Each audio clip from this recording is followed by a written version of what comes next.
Hi everyone, Mike Protack again, talking about issues that affect the state of Delaware and our great nation. And again, it's hard to believe, but healthcare is at it again, and it's probably a good idea to keep talking about the issue.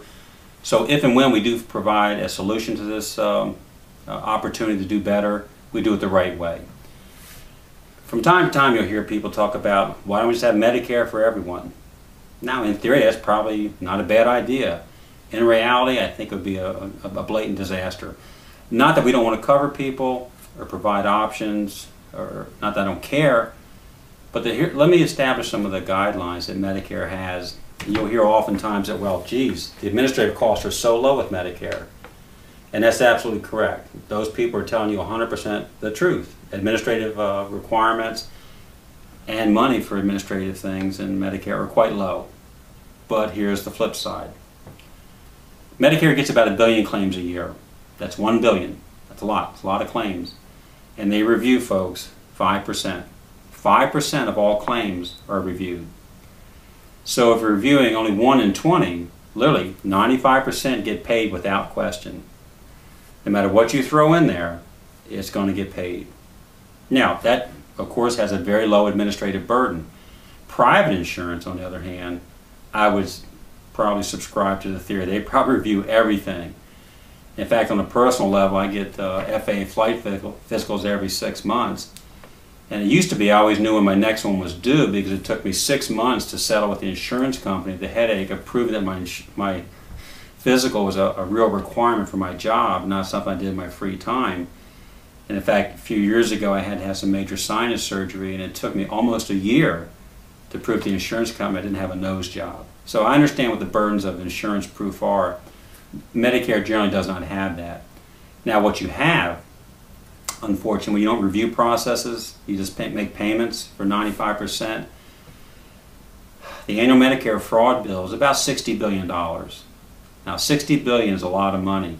Here in Delaware we spend $6 billion a year in health care. I know we're a small state, not a lot of people, but think about that. $60 billion is attributable to fraud. Now in 2008 dollars, Medicare costs $454 billion. So that's a lot of money being paid for some not so justifiable bills.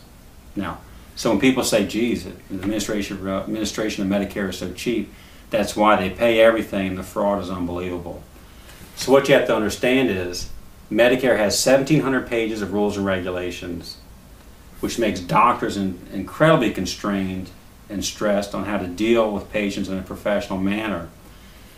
But when the billing process comes out, it's completely screwed up. And that's simply unsustainable. And we bring that up because if you look at the public option, a lot of what you hear about the public option intentions has a lot of modeling based on Medicare. So if you have a program like Medicare where $60 billion out of $454 billion is fraud, when you start talking about literally 100 million people might end up in the public option, how much money are we talking there? So it's important to bring these not objections but concerns up as we deal with what the public option may or may not be. As I've said in other videos, I think the public option is terribly misguided.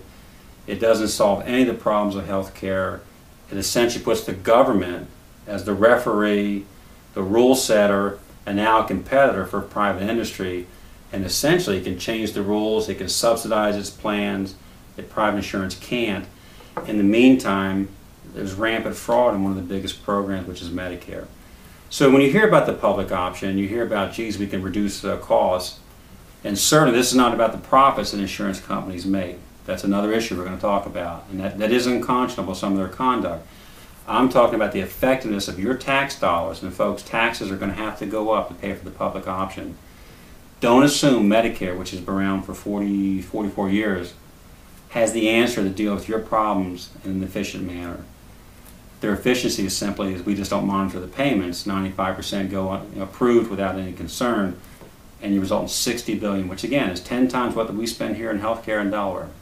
So please stay tuned. This public option is very, very critical. It affects your long-term health care, it affects your pocketbook or your purse, and it might affect your job also. Anyway, we'll be talking more about healthcare and other issues. Stay tuned. Thanks a lot.